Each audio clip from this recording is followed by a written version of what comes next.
బాధాకరమైన విషయం ఏంటంటే యవనస్తులకి సరైన టైంలో వాక్యం దొరకట్లా. చాలా మందికి సరైన టైంలో సరైన ఏజ్ లో వాక్యం దొరక్క పాడైపోతున్న అమ్మాయిలు ఉన్నారు, పాడైపోతున్న అబ్బాయిలు ఉన్నారు, చెడిపోతున్న అమ్మాయిలు ఉన్నారు, చెడిపోతున్న అబ్బాయిలు ఉన్నారు. వాళ్ళకి తెలియట్లా. మనసు పక్షిలా పరిగెడుతుంది, ఎటు తీసుకెళ్తే అటు ఎగిరిపోతున్నారు. తాత్కాలిక సంతోషాల కోసం, తాత్కాలిక ఆనందాల కోసం, తాత్కాలికమైన మత్తు. ఈ మధ్య కాలంలో ఈ గంజా ఎక్కువైపోయింది, డ్రగ్స్, సిగరెట్లు, మందు. విచారకరమైన విషయం, సెక్సువల్ థాట్స్ కి కూడా లొంగిపోయి అసలు ఎవరితో మీరు కలుస్తున్నారు, ఎవరితో తిరుగుతున్నారు, ఎందుకు శరీరాలను అలా పాడు చేసుకుంటున్నారో తెలియని దుస్థితికి వెళ్ళిపోతున్నారు ఈరోజు అమ్మాయిలు, అబ్బాయిలు. 5 నిమిషాల సుఖం కోసం అందమైన బంగారు జీవితం మొత్తాన్ని నాశనం చేసేసుకుంటున్నారు. ఈ 5 నిమిషాల సుఖం కోసం ఎంత అందమైన జీవితాన్ని పాడు చేసుకున్నారు. 50 ఏళ్ళు 60 ఏళ్ళు టిక్ కొట్టేసుకున్నారు.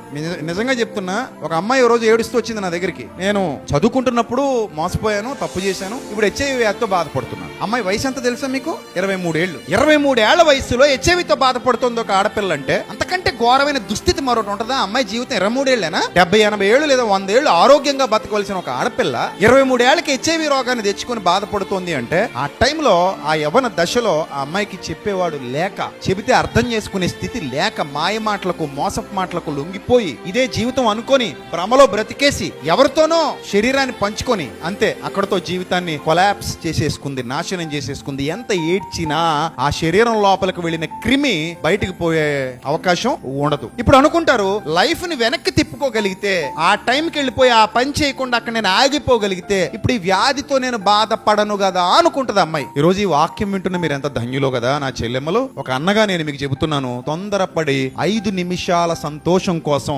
60-70 ఏళ్ల జీవితాన్ని తాకట్టు పెట్టకండి ప్లీజ్.